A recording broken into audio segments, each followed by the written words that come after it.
Veg ಅಲ್ಲಿ non veg ಅಲ್ಲಿ ನನ್ನ ಗಂಡಂಗಂತೂ ಉಪ್ಪಿನಕಾಯಿ ಬೇಕೇ ಬೇಕು. ಉಪ್ಪಿನಕಾಯಿ ಅಂತೂ ಖಾಲಿ ಆಗಿತ್ತು. ಮನೇಲೆ ಮಾಡೋಣ ಅಂತ ಹೊಸದಾಗಿ ರೆಸಿಪೀಸ್ ಟ್ರೈ ಮಾಡಿದ್ದೀನಿ. ತುಂಬ ಚೆನ್ನಾಗಿದೆ. ನಾನು ನಿಮ್ಮ ಜೊತೆ ಶೇರ್ ಮಾಡ್ತಾ ಇದ್ದೀನಿ. ಬನ್ನಿ ನೋಡ್ಕೊಂಬರೋಣ. ನಾನಿಲ್ಲಿ 2 ಮಾವಿನಕಾಯಿದು ಉಪ್ಪಿನಕಾಯಿ ಮಾಡ್ತಾ ಇದ್ದೀನಿ. ಅದನ್ನ ಚೆನ್ನಾಗಿ ತೊಳ್ಕೊಂಡು ಒಂದು ಸ್ವಲ್ಪ ನೀರು ಇಲ್ದಿರೋ ಥರ ಒರೆಸಿಟ್ಕೊಳ್ಳಿ, ಇಲ್ಲಾಂದರೆ ಉಪ್ಪಿನಕಾಯಿ ಹಾಳಾಗುತ್ತೆ. ಪ್ಯಾನ್ಗೆ ಸಾಸಿವೆ, ಜೀರಿಗೆ, ಮೆಂತೆ ಹಾಗೆ ಕಾಳುಮೆಣಸು ಇದು 4 ಹಾಕಿ ಚೆನ್ನಾಗಿ ಹುರ್ಕೊಳ್ಳಿ. ಮಿಕ್ಸಿ ಜಾರ್ಗೆ ಅದಷ್ಟು ಹಾಕಿ ಫೈನಾಗಿ ಪೌಡರ್ ಮಾಡಿ ಅದೇ ಜಾರ್ಗೆ ಸ್ವಲ್ಪ ಖಾರದ ಪುಡಿ, ಅರಿಶಿನ, ಉಪ್ಪು ಹಾಕ್ಕೊಂಡು ಇನ್ನೊಂದ್ಸತಿ ಮಿಕ್ಸಿ ಮಾಡ್ಕೊಳ್ಳಿ. ನಾನು ಮಾವಿನಕಾಯಿಗೆ ತುರಿದ್ಬಿಟ್ಟು ಮಾಡ್ತಾಯಿದ್ದೀನಿ, ಯಾಕಂದರೆ ಇದು ಚಟ್ನಿ ಥರ ಆಗುತ್ತೆ. ಇದಕ್ಕೆ ಶುಂಠಿ ಮತ್ತು ಬೆಳ್ಳುಳ್ಳಿನ ಹಾಕ್ತಾಯಿದ್ದೀನಿ. ಪ್ಯಾನ್ಗೆ ಚೆನ್ನಾಗಿ ಎಣ್ಣೆ ಹಾಕಿ ಸಾಸಿವೆಗೆ ನೀವು ಹೆಂಗೆ ಒಗ್ಗರಣೆ ಕೊಡ್ತೀರಾ ಅದೇ ಥರ ಒಗ್ಗರಣೆ ಕೊಡಿ.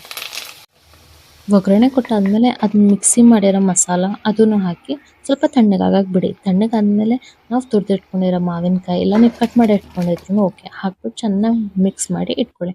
ಉಪ್ಪಿನಕಾಯಿ ಅಂತೂ ರೆಡಿ ಆಗಿದೆ. ಕ್ಲೀನ್ ಆಗಿರೋ ಕಂಟೈನರ್ಗೆ ಹಾಕಿ ಇಟ್ಕೊಳ್ಳಿ, ಇಲ್ಲಾಂದ್ರೆ ಹಾಳಾಗುತ್ತೆ. ಇಷ್ಟು ಚೆನ್ನಾಗಿದೆ ಟೇಸ್ಟ್. ನೀವು ವೆಜ್ಜಲ್ಲಿ ನಾನ್ ವೆಜ್ಜಲ್ಲೂ ತಿಂತೀರಾ.